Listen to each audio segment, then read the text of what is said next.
उत्तर प्रदेश की योगी आदित्यनाथ सरकार ने राज्य के तमाम मदरसों के वित्तीय लेन देन की विस्तृत जांच कराने का फैसला किया है। इस जांच का मुख्य उद्देश्य मदरसों में आने वाली विदेशी फंडिंग के स्रोतों का पता लगाना है। यूपी सरकार का तर्क है कि यह जांच केवल संस्थानों तक सीमित नहीं रहेगी, बल्कि मदरसों के संचालकों के निजी बैंक खातों की भी जांच की जाएगी। योगी सरकार के इस फैसले पर मौलवियों की प्रतिक्रिया भी सामने आई। उनकी माने तो यह फैसला कहीं से भी सही नहीं है। हुकूमत के आदेश पर हमें कोई आपत्ति नहीं है। जब 4 मरतबा हमने जांच कराई है तो 5वीं मरतबा जांच कराने के लिए फिर हम तैयार हैं। मदरसे का पूरा अमला जांच करने के लिए तैयार है। कोई भी आए, जब चाहे आए, जहां चाहे आए, जिस तरीके से कागजात मांगे जाएंगे मदरसे के लोग सब उपलब्ध कराएंगे।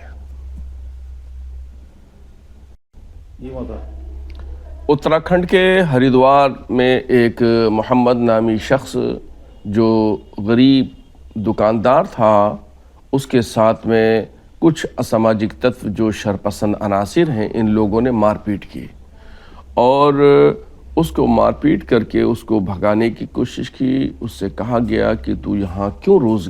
देखिए, मदरसे और स्कूलों के लिए दर हकीकत बेसिकली एक ही कानून होना चाहिए।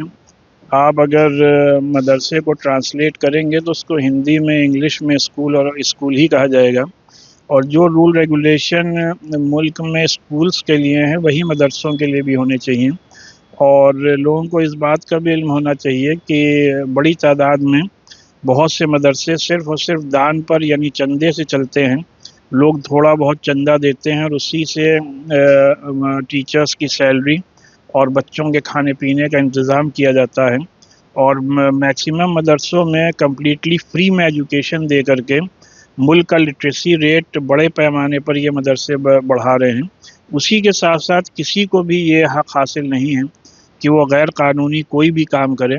तो लिहाजा जो भी सोर्स ऑफ इनकम है उनमें से मैक्सिमम मदरसों की सोर्स ऑफ इनकम यही चंदे हैं। जानकारी के मुताबिक विदेशी फंडिंग से जुड़े मामलों की जांच एटीएस स्तर की विशेष जांच टीम यानी एसआईटी कर रही है। राज्य सरकार ने सभी जिलाधिकारियों को निर्देश दिया है कि वो जांच एजेंसियों को हर संभव सहयोग उपलब्ध कराएं। राज्य में करीब 4000 मदरसों में विदेशी फंडिंग होने की आशंका जताई जा रही है।